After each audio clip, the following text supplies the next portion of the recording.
I sat next to, in my Natural Resource Committee, the congressman from Guam, and he and I were comparing notes on how quickly you see every movie there is on the they have the airplane movies, yeah. So you go, oh no, but yeah, it's it could be worse.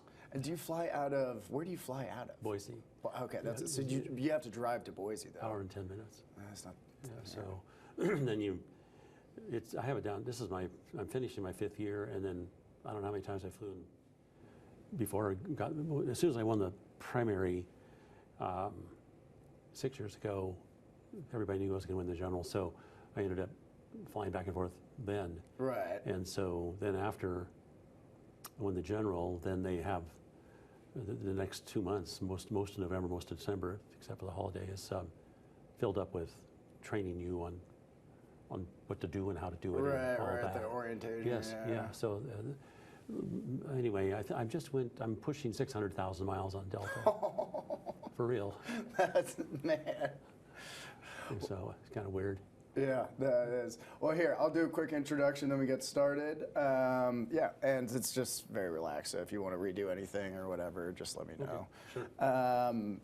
Thank you for joining us, guys. I'm joined by Congressman Cliff Bentz today. How are you doing? I'm doing great.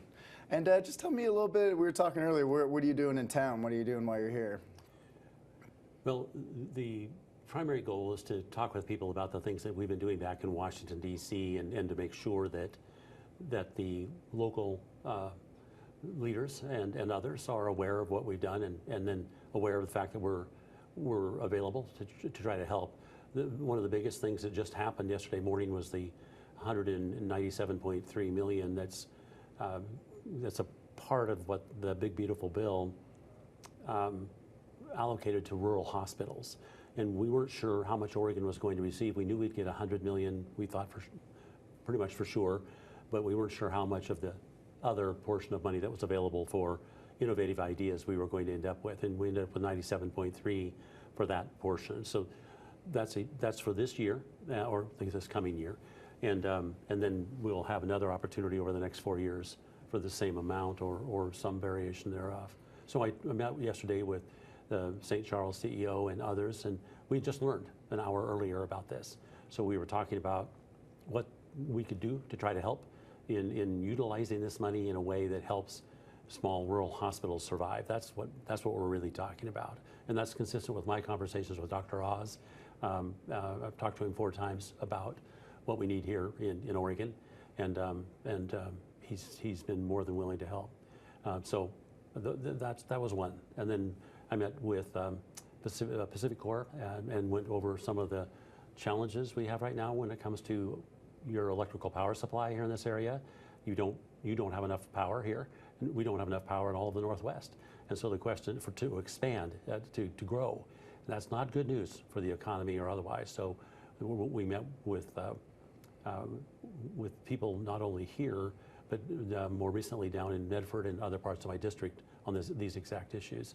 And so on the wolf, which has been a huge issue out in the remote parts of the state, and frankly, actually closer to here, we will be meeting with various people to talk about that later today, and the hope that our bill that we just got passed across the floor of the House to delist, which by the way is consistent with all of the 4 last administrations, Republican and Democrat, to delist the wolf and let the state of Oregon manage it.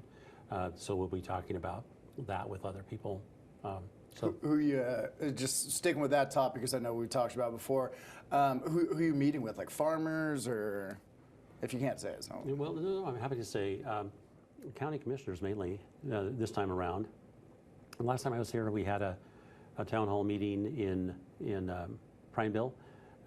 We had one in Redmond. We've had a bunch of town hall meetings on the wolf down in Klamath Falls and other places, because it's a huge challenge for a rancher to be unable to protect his or her cattle. And if you catch a wolf killing something, then you can act. But that's not how wolves work. They operate at night and when people aren't around. And so the challenge is twofold. One, how to manage the number of wolves. We know we're going to have wolves. They're back. The challenge is the right number. And then the second part is, how do we make sure that those who are bearing these costs are reimbursed appropriately? And so that's what I'm working on. But there's many other things here I wanted to meet with the county roadmaster and talk about the Secure Rural Schools bill, which I helped get passed. It's huge for Oregon counties.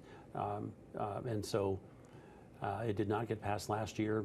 We did get it passed this year with kind of a look back feature in it to help pay some of the money we should have received last year. We'll get money for this year and we'll get money for next year. So that was a huge deal. It's a so-called SRS bill. Very, very happy for getting that done. And then there's other things that are important to Deschutes County and Cook County. Jefferson, all these counties that are partially or all in my district. And I just wanted to go back to, yesterday, you were talking about yesterday with the rural, I forget, what exactly is the name of the Rural Health Transportation Bill? Transformation Bill. Yeah, that was a huge story yesterday that we were talking about. Like you said, $197 million. From what I was reading and talking with Oregon Health Authority about what they want to do, a lot of it is make sure the staffing, technology, but can you just talk about what you talked with them about? You know, the money, like you said, is going to rural hospitals, but what exactly, what would you like to see it go to? So really, I should quote Dr. Oz, because he was hugely involved in determining the format of the application that OHA, Oregon Health Authority, filed in asking for a portion of this $50 billion.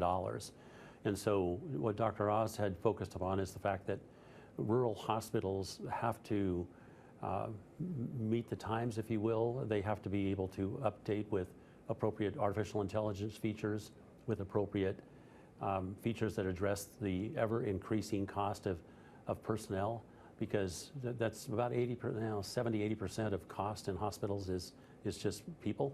And so how in the world do we maintain the essential elements of healthcare and empathy and high quality care, while at the same time understanding these increasing costs have to be addressed? And we can't offer every type of service in every small town. We just can't. The cost is too great to have all of the incredibly amazing equipment that we have here at St. Charles or over in Boise or up in Tri-Cities or up in Portland. That's where these really multi-million-dollar machines will be, and the question is, how do we make sure everybody across the state enjoys access to them? So that's what the conversation should be. It's going to be, how in the world, in a remote area like Burns, Oregon, or like Lakeview, like John Day, all these cities in my district, the people in them are receiving the type of care that folks get in other parts of the state. And of course, distance and money is a huge issue, and we'll be talking about both in these conversations. And the good news is we have some great, smart people thinking about it, and more importantly, we have money now to make it worthwhile. I know that the state of Oregon has allocated about 20%, 10% to administration, overhead, and this and that. I'm not sure what that is, and we'll be looking into it because that's a lot of money. We just need to make sure we use this money as wisely as we possibly can, because this is the whole idea here is let's figure out how to make our healthcare in rural areas better. That's the idea. And so do you worry, so I guess, once the grant goes to OHA, there's not a whole lot you can do with it after. Do you worry that it's misspent, or would you like to see, more oversight from the federal government? I know there was some sort of scorecard based on, what policy states are enacting. But basically, do you worry about how the money's spent, or do you think there's enough kind of rules attached to it? Well, the rules are in the process of being developed as we speak, and so I haven't seen the criteria yet that are going to be applied to how the money is going to be spent. I have not seen that, but I have spoken with Dr. Oz, as I said, 4 separate times about making sure that the money makes its way in one way or another to these rural hospitals. That's what it's for. And so one of my conditions, if you will, of supporting the big bill was my conversation with Dr. Oz, saying exactly what you're saying. We want to make sure when this money comes to Oregon, it doesn't somehow end up being spent in Portland. It needs to be spent in a way that improves care in our rural portions of the state. we just don't have this kind of money in our rural portions of the state. So let's use it as best we can. My specific statement to Dr. Oz in conversation with him on at least the first 3 occasions was, look, Doctor, we need to make it clear to OHA, Oregon Health Authority, that this money needs to be spent on rural health care. And if it's not, then there's 4 more years coming. And that's when we would say to OHA, you didn't do this right. And so I don't want to do that. I want to be able to say, you did great. And in fact, hopefully get more money for Oregon because it's smart enough to have figured out how to address what I've been saying, less cost, better care.